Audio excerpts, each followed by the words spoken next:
আজকের এই একটা তরকারিতেই প্রোটিন, ফাইবার সব হয়ে যাবে। অনেক দিন ধরে পালং শাকটা ফ্রিজে ছিল, ধনেপাতা আছে। এই এয়ারটাইট বাক্সে রাখলে বহুদিন একদম টাটকা তাজা থাকে, কিচ্ছু নষ্ট হয় না। দেখো 7 দিন 8 দিন হয়ে গেছে পালং শাকটা একদম ফ্রেশ আছে। পালং শাকটাকে এবারে ভালো করে ধুয়ে বেছে নেব। তার সাথে ডিম নিয়ে নিচ্ছি। একটা ডিম একটুখানি ফেটে গেছে, তাই সেটাই আগে নিলাম। আরেকটা ডিম, দুটো ডিম নিয়ে নিলাম। এবারে দুটো ডিমকে ফাটিয়ে শুধুমাত্র অল্প নুন আর অল্প গোলমরিচ দিয়ে ভালো করে ফেটিয়ে ডিমটাকে এক জায়গায় রেখে দিচ্ছি। এবারে পেঁয়াজ আর রসুন নেব।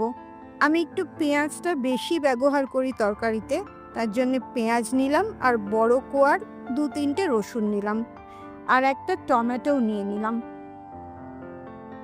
এবারে টমেটো, পেঁয়াজ আর রসুনটাকে ভালো করে ছোট ছোট করে কুচি করে নিচ্ছি।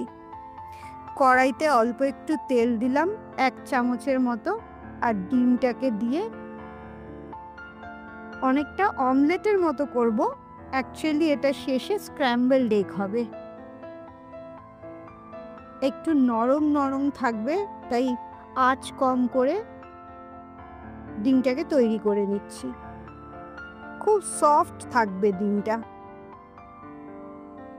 এবারে ডিমটাকে তুলে আবার ওই কড়াইতেই 1 চামচ তেল দিলাম, তাতে রসুনটা দিয়ে দিলাম। একটু রসুনটা সাঁতলে পেঁয়াজটা দিলাম, নুন দিলাম যাতে পেঁয়াজটা তাড়াতাড়ি নরম হয়ে যায়। পেঁয়াজটাকে সাঁতলে একটু ঢাকা দিয়ে রাখলাম।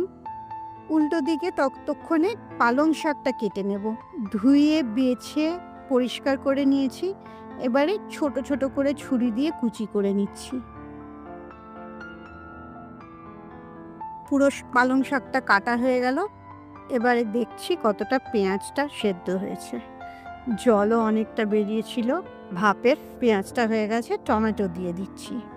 টমেটোটাও কিছুটা সাঁতলে এবারে একটু হলুদ দিলাম আর একটু ধনে গুঁড়ো দিলাম। আবার ভালো করে সাঁতলে নিচ্ছি। এবারে পালং শাকটা দিয়ে দিচ্ছি। পালং শাকটাকেও ভালো করে একটু সাঁতলে নিচ্ছি। নিচের পেঁয়াজ টমেটোগুলো পুরো মাখিয়ে নিয়ে এবারে ঢাকা দিয়ে দিলাম। ব্যাস, প্রায় রেডি হয়ে গেল। একটু জল জল ব্যাপারটা আছে, ওটাকে একটু শুকাতে দিলাম। এবারে ফাইনাল কাজ হচ্ছে, যেটা ডিমটা বানিয়ে রেখেছিলাম